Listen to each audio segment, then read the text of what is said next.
হরে কৃষ্ণ, রাধে রাধে সবাইকে। তো সময়টা ছিল 9টা থেকে 10টা এরকম সময়।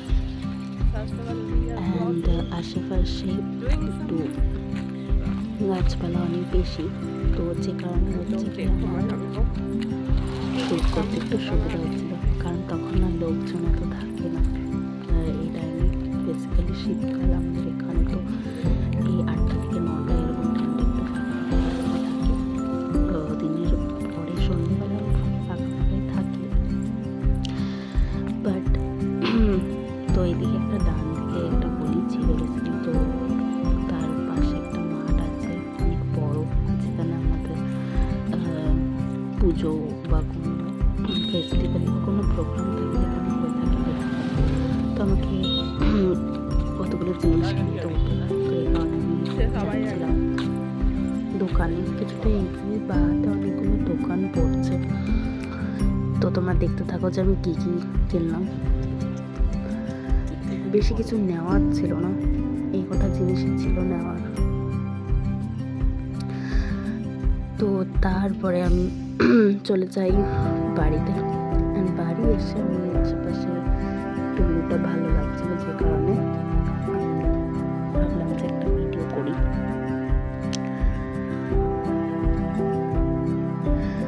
তো এখানে আমার দিদা একটু বসে বসে রোদ পোহাচ্ছিল, কথা বলছিল। তো তারপরে আমি একটুখানি দেখলাম যে ওর মুখটা কেমন লাগছে, but ignore my face. Anyways, তো আগে দেখতে থাকো যে ব্লগটা কেমন হয়।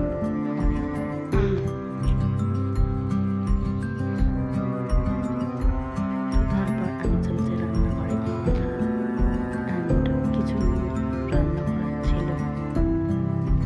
এখানে সব কিছু কেটেই রেখেছি আমি।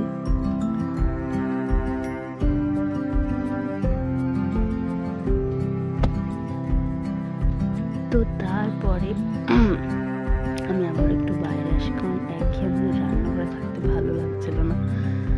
তো এই কারণে আমি আবার একটু বাইরে আসি।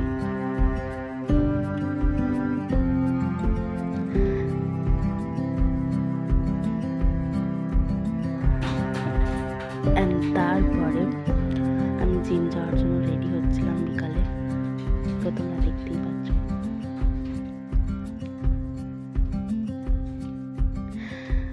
তারপর ফাইনালি আমি জিম থেকে চলে আসি, অ্যান্ড এসে আবার আমি ভাইয়ের সাথে যাই মিষ্টি খাওয়ার, কারণ ওর একটু মিষ্টি খাওয়ার ছিল। তো এই কারণে আমাকে বলছিল যে একটু মিষ্টি কিনে দে। তো ভালো লাগলে লাইক, কমেন্ট অ্যান্ড সাবস্ক্রাইব করো। টাটা, রাধে রাধে।